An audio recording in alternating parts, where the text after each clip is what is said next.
Salut à toi et bienvenue sur la chaîne Charlie Analyse Crypto. Aujourd'hui, on va regarder ensemble la plateforme Realty et la possibilité pour tout le monde de venir investir dans l'immobilier. On va voir ça tout de suite dans cette vidéo. On va passer en revue donc les cas d'utilisation, le fonctionnement, le business model, la tokenomique car ils sont en train de lancer leur token REG, le marketing qui est en place, la team, les partenariats qui sont en cours et un petit récapitulatif de tout ce qui se passe. Sache ici qu'il n'y a absolument aucun conseil en investissement. Tout ce que je dis dans cette vidéo n'est que le fruit de ma compréhension et de mes recherches. Je t'invite à toi faire tes propres recherches pour prendre une décision d'investissement ou de non-investissement. Le projet Realty est ni plus ni moins dans les Real World Assets de l'immobilier. Qu'est-ce que ça veut dire? Ça veut dire qu'on est dans la tokenisation d'actifs réels. On va venir prendre un bien immobilier qu'on va venir ancrer dans la blockchain pour pouvoir diviser en parts, pour pouvoir venir acheter et avoir un rendement dessus. On va voir comment ça se passe concrètement. On a la société, je dis bien société et ça a une importance pour la suite, tu vas comprendre, la société Realty qui recherche des biens, qui a pour responsabilité d'acheter ce bien, donc via une société qui va détenir ce bien et en fait on va venir tokeniser cette société en plusieurs parts et donc nous dans la blockchain on va venir acheter un token qui va représenter cette société qui va être découpée en plusieurs parts représentant donc l'actif sous-jacent, à savoir une maison ou un investissement immobilier. Donc on va venir détenir ensuite des real tokens qui vont être en moyenne découpés à hauteur de $50. Les loyers sont donc versés toutes les semaines et on doit être KYC, c'est-à-dire qu'on doit donner notre identité pour pouvoir en profiter. Puisque nous, dans la blockchain, on aime bien rester anonyme tant que possible dans un but tout simplement de garder une certaine privacy sur nos actions et sur ce qu'on fait avec notre argent.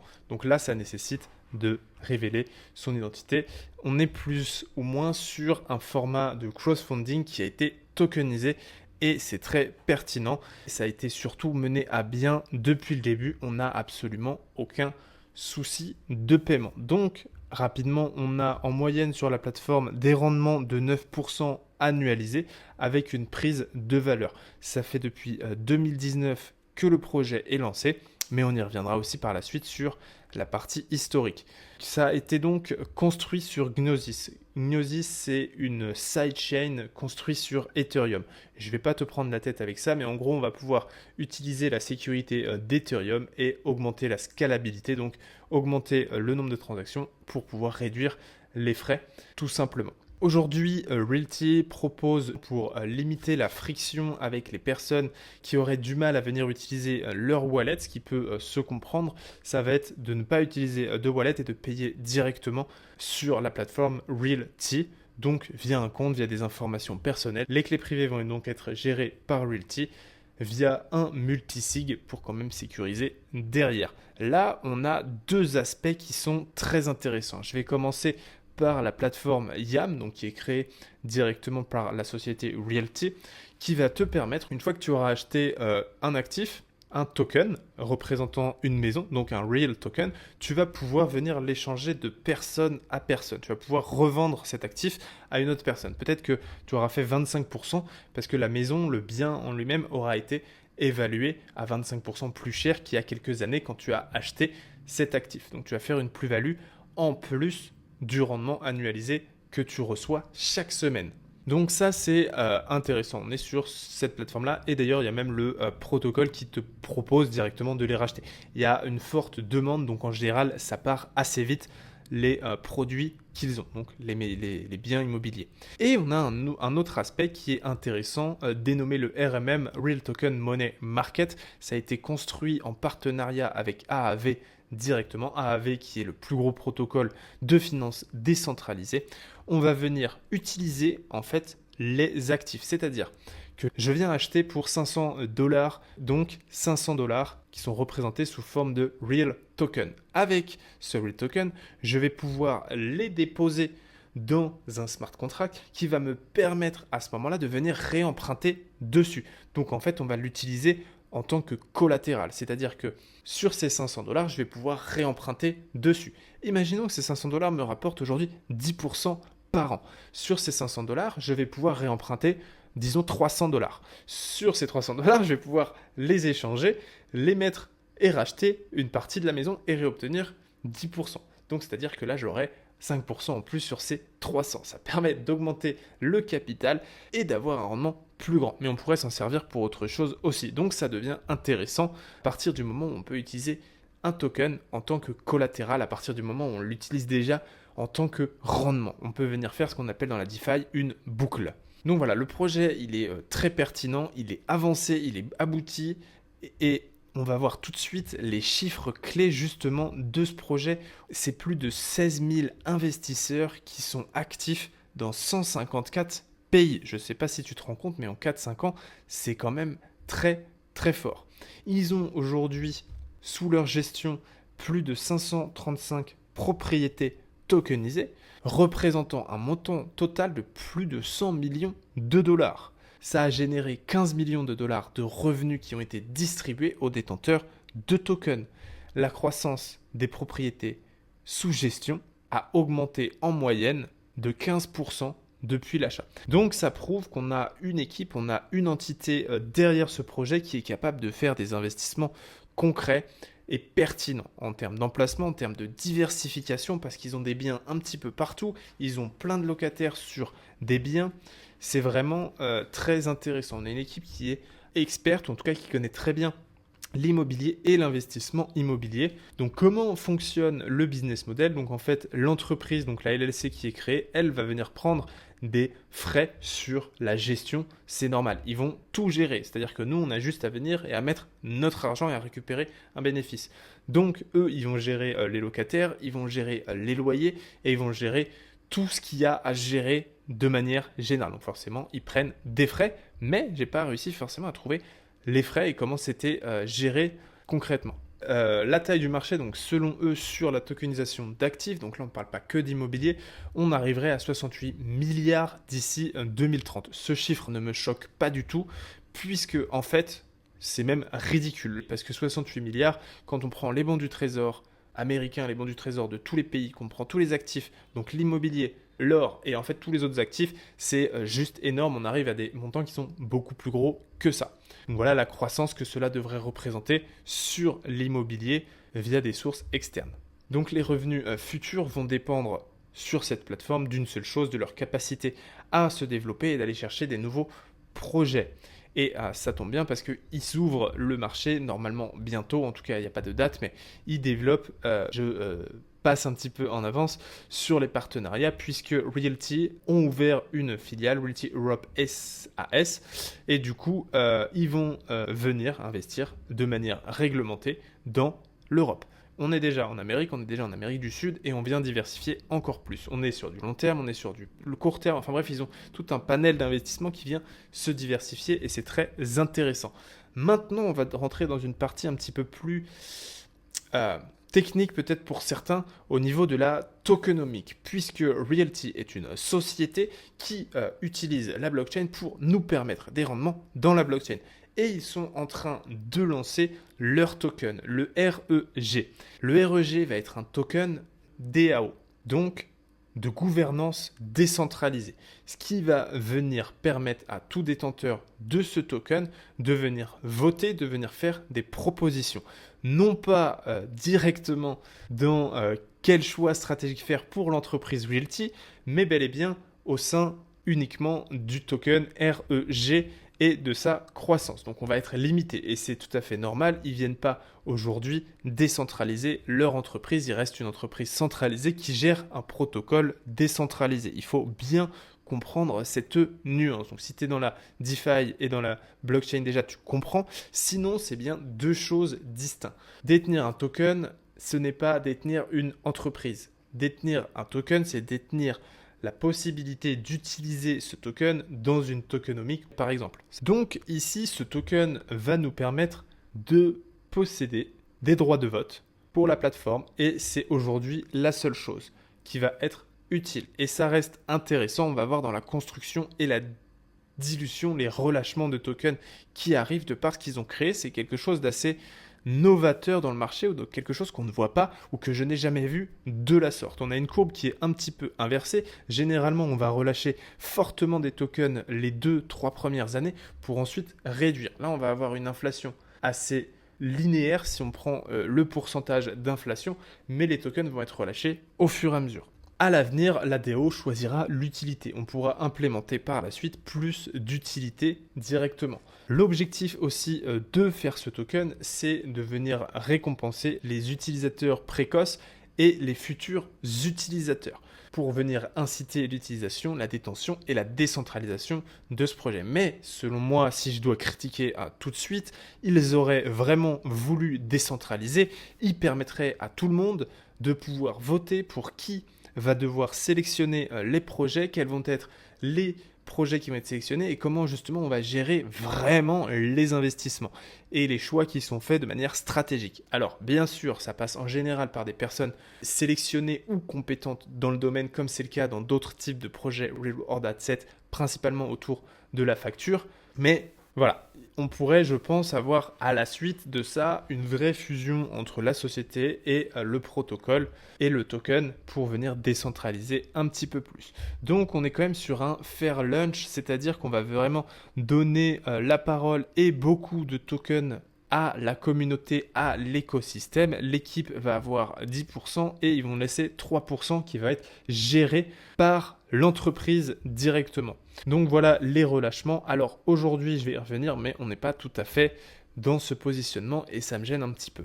Donc si ça t'intéresse, je te laisse mettre pause. Ils vont relâcher les tokens comme suit. Et je vais maintenant m'intéresser à la partie de l'écosystème en fait. L'écosystème va représenter presque 85%. Donc c'est plus que 85%, donc c'est énorme. On a 3 parties. On va passer par un système qui peut être un petit peu compliqué à comprendre, mais qui peut être intéressant sous le format d'une DAO, puisqu'on va venir donner du pouvoir de vote à plus de personnes selon leurs actions, selon ce qu'ils font réellement. Alors bien sûr, ça reste à déterminer, à spécifier et à un peu mieux comprendre, parce qu'il y a des aspects qui sont variables et qui sont compliqués. Comme il parle de venir récompenser les personnes qui agissent de manière off-chain, j'aimerais bien comprendre leur mécanisme derrière en termes spécifiques. Donc ils vont venir donner 18%, donc ici il y a une petite erreur, ils ont mis 2 fois Citizen et Citizen, mais ici on est bien sur les early adopters qui vont avoir presque 19%.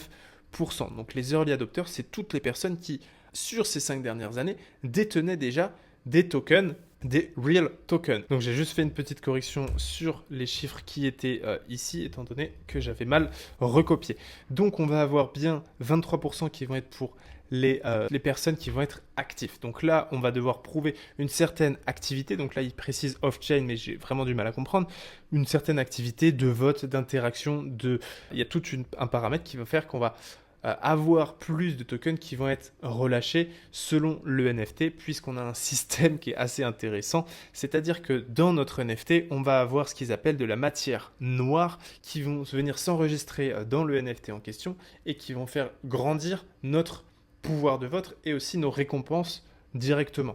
Donc plus on va être actif, plus on aura des récompenses. Et ici, en fait, on va tout simplement venir détenir un NFT, juste le détenir, qui vont nous donner le droit à avoir des récompenses. Donc tout ça, ça va permettre un mixte de choses entre la détention de NFT, donc qui vont créer des échanges et des rémunérations autour de tout ça. Est-ce que c'est pertinent? Est-ce que c'est pas pertinent? Je te laisse faire ta propre analyse. Mais moi, dans mon cas, je penche pour un oui, ça peut être super intéressant parce que les gens vont normalement être plus intéressés et plus actifs et on va gagner en décentralisation par rapport à ça. Mais d'un autre côté, ça vient compliquer la chose puisqu'on vient mettre des tokens NFT au milieu d'une DAO. Donc ça vient faire de la spéculation en interne et je ne trouve pas forcément ça pertinent, en tout cas dans l'objectif de la plateforme derrière qui est Realty, en tout cas le protocole. C'est pertinent parce qu'on va avoir une dilution derrière et on va venir interagir plus dans la blockchain, dans le protocole. Maintenant, quels sont les votes qu'on va avoir le droit de faire, à part sur justement ces échanges en interne de NFT, honnêtement c'est ça qui me bloque. C'est qu'aujourd'hui on a un modèle de DAO qui est très intéressant parce que c'est presque révolutionnaire dans le monde des DAO, en tout cas j'ai jamais vu ça. Dis-moi en commentaire si toi tu connais déjà ce genre de fonctionnement, c'est intéressant et donne-moi les protocoles. Mais on va venir en fait diriger juste ça, on va pas venir diriger réellement l'immobilier et tout ce qu'il y a derrière. Alors oui, l'équipe gère très bien et peut-être qu'on devrait leur laisser faire et utiliser cette forme de centralisation puisque pour l'instant ça se passe très bien jusqu'à preuve du contraire. Mais après ça peut être intéressant aussi à des personnes que nous on aurait nommées dans la DAO qui vont pouvoir représenter ne serait-ce que la team, peut-être même 50% du choix des décisions dans un premier temps afin de comprendre leur processus, de venir ensuite le multiplier et le déléguer à d'autres personnes pour pouvoir bien sûr grandir de manière décentralisée. Ça pourrait être intéressant, en tout cas c'est comme ça que j'ai vu le fonctionnement des DAO au début de l'ouverture de ce token qui n'est pas totalement le cas. Mais ça reste intéressant de voir qu'il y a une évolution et un lancement du token. Bien sûr, ils vont venir aussi utiliser le marketing pour développer et ils vont venir récupérer des tokens aussi pour financer la suite de leurs aventures. Et on voit les data on-chain, donc on a vraiment une TVL de 129 millions qui sont aujourd'hui lockés dans les smart contracts. Donc aujourd'hui, pour revenir sur la problématique, c'est que le token, il est vraiment pas utilisé. En même temps, c'est une DAO, ils n'ont pas communiqué dessus, il y a vraiment... J'ai vu personne parler de ce token. Pour te dire, j'ai fait l'analyse de ce projet à la base que je pensais qu'il n'avait pas de token pour mon ami qui justement est dans le crowdfunding et on a fait une vidéo ensemble. Je me suis dit que ça allait être pertinent puisqu'il était positionné sur de l'investissement et son audience l'était aussi. Donc je me suis dit que ça pouvait être intéressant de l'analyser. Et je suis tombé donc sur ce token, je l'ai creusé un peu plus et je trouve que l'utilité est moindre. Alors le token s'est lancé il n'y a pas longtemps, mais du coup on arrive dans une liquidité, attention, ça fait très très peur. Donc on aurait, si je prends les données qui sont devant nous on-chain, donc sur la blockchain directement, on aurait actuellement en circulation 20 millions de tokens REG, presque 20 millions, on va arrondir, qui valent aujourd'hui presque $1. On va arrondir, ce qui nous emmène donc à une capitalisation de 20 millions. Donc ça veut dire que le token en l'état actuel sur la plateforme est valorisé 20 millions. Pourquoi pas? Sauf qu'il n'y a pas d'échange du tout. Et si on prend leur dilution sur les 5 premières années, étant donné que ça va devenir un token ensuite inflationniste en fonction des projets qui vont être développés ensuite, donc là-dessus on est pertinent toujours, eh bien on aurait avec 500 millions de tokens une fully diluted valuation, donc une capitalisation totale relâchée de 500 millions de market cap. Donc c'est quand même assez grand. Après, pour une TVL et un protocole qui aujourd'hui a une rentabilité qui est bien présente, a une satisfaction qui est bien là et a devant lui un marché qui est géant, je trouve pas ça déconnant. Néanmoins, le problème de la liquidité ici nous montre qu'il y a un désintérêt total du marché et même il y a un désintérêt total des personnes qui sont dans Realty, qui sont investisseurs. Et je pense pour cause, le premier fait, c'est que leur tokenomique, elle est archi compliquée à comprendre. Même moi, j'en ai un peu chié. Et les personnes qui sont investies dans Realty, donc qui détiennent des Real tokens, n'ont pas forcément une éducation de la DeFi. Et forcément, quand on arrive dans ce type de protocole de DAO, il faut quand même comprendre un petit peu ce qu'on est en train de faire. Donc ils veulent donner des tokens à des personnes qui n'ont, je pense, pas forcément toutes les clés, en tout cas aujourd'hui, pour vous vraiment comprendre ce qu'ils sont en train de mettre en place. Alors c'est très bien parce qu'on a pour objectif de décentraliser quelque chose, de décentraliser le projet étape par étape, de venir récompenser les intervenants jusqu'à présent et les futurs intervenants, et même ceux qui vont être actifs. Donc c'est pertinent, mais on a un manque d'intérêt qui est clair pour l'instant pour le token. Donc à voir comment ça va évoluer dans ce sens. Donc l'équipe aujourd'hui, elle est assez intéressante puisque ce sont deux frères qui ont fondé cette société et ils ont déjà de l'expérience aux États-Unis dans l'immobilier et pour l'instant, ils tournent très bien comme je le répète depuis le début. C'est très bien noté, j'ai eu que des bons échos, tout le monde connaît ce protocole dans l'écosystème de la crypto-monnaie puisque c'est vraiment révolutionnaire, ils sont là depuis longtemps et ça tourne bien. Et on peut voir qu'on a aussi une communauté française qui est majoritaire. Je trouve ça pertinent de voir ça, que la France est un petit peu accaparée ce protocole et ce fonctionnement. Et normalement, quelques investissements devraient arriver en Europe, donc ça devrait être intéressant. Le Discord est actif, le Telegram, il est mort. Ils sont bien présents sur les réseaux sociaux, ils communiquent. Petite touche sur le marketing, ça manque selon moi de branding, ça manque selon moi de développement et de communication autour justement du token. Les partenariats, j'ai déjà fait un tour tout à l'heure. Un point noir que je soulève tout de suite, c'est que je n'ai pas trouvé d'audit. Il n'y a pas eu d'audit des smart contracts et ni d'audit sur les entreprises qui sont détenues. D'ailleurs, je n'ai pas non plus trouvé les LLC qui vont directement détenir, mais je pense que c'est tout simplement le fait que moi j'ai fait le choix de ne pas me KYC et que normalement en étant identifié, je devrais avoir accès à ces informations. Donc c'est quelque chose, si tu as ces informations, fais-moi savoir comment on trouve les LLC qui détiennent les biens derrière, afin d'être sûr qu'on n'est pas dans un putain de gros Ponzi et qu'en fait tout l'argent qu'on a bloqué, eh bien en fait n'est ni plus ni moins que Ponzi derrière. Ça m'étonnerait, mais voilà, je reste vigilant. On ne sait jamais, il y a eu des très grosses arnaques dans ce monde. Donc la charte, bon bah il n'y a rien à dire, on a l'impression d'être sur un stablecoin, le prix ne bouge pas, il n'y a absolument aucun échange. La plateforme justement pour ces NFT n'est pas encore disponible, je ne l'ai pas trouvé, ça n'existe pas. Parce que finalement, il va peut-être être plus intéressant de venir détenir un NFT que directement d'acheter du token. En tout cas, dans ma compréhension des choses, ça peut être plus intéressant, je pense, si j'avais quelque chose à faire, c'est d'acheter peut-être un token Citizen, de venir juste voter en fait dans la DAO, de venir avoir du coup un token actif qui prouverait mon activité et peut-être détenir en parallèle un token collector. Ce qui nous permettrait d'avoir une réelle dilution et peut-être que le coût ne serait pas grandiose, ça reste à voir et ce serait peut-être l'idée que j'aurais si je devais investir dans ce token, ce qui n'est pas d'actualité. Donc je le dis ici, on a clairement un problème avec la liquidité. Si on cumule les deux, on arrive à 274 $ qui ont été échangés sur 24 heures, c'est très très moche et une profondeur de marché qui est ridicule. Donc à voir comment ils vont gérer tout ça ensuite. Je vais passer à la conclusion, le négatif, le positif. Si tu veux voir, ce sont les liens ici que j'ai utilisés pour cette analyse afin de bien comprendre le protocole. Le négatif, c'est que pour moi, c'est trop centralisé. Oui, je suis dans la DeFi. Oui, je suis sur la crypto-monnaie pour la décentralisation. J'adore l'idée de la tokenisation de ce genre d'actifs qui vont être révolutionnaires selon moi à l'avenir. Oui, j'ai utilisé le mot révolutionnaire parce que c'est une révolution, je pense. Mais aujourd'hui, on est dans un projet qui est centralisé et géré par une entité. On vient y mettre un risque central et personnellement, je n'aime pas ça, même si jusqu'à aujourd'hui, ça a été très bien géré. Le fonctionnement justement technique me gêne puisqu'on est sur Gnosis, on est sur une sidechain qui est très peu utilisée, qui est certes fonctionnelle pour l'instant, mais je pense qu'on aurait justement, comme ils lancent un token, ils auraient pu avoir une refonte sur le marketing, ils auraient pu avoir une refonte sur technologique, sur concrètement venir utiliser des protocoles qui sont plus simples à utiliser et mieux construits aujourd'hui puisqu'on a des layers 2 qui sont beaucoup plus fonctionnels. Le token finalement vient juste être inutile, on est sur une DAO qui va permettre de gouverner un petit nombril qui n'est pas très développé encore. Donc à voir l'évolution là-dessus et les votes qui vont être implémenté ensuite. On a un problème selon moi du UX design, j'ai l'impression d'être en 1990 quand je suis sur leur site, donc on pourrait je pense retravailler ça. Bien sûr je suis sur le côté critique. Passons du côté positif, il n'y a jamais eu aucun problème de remboursement ou de paiement.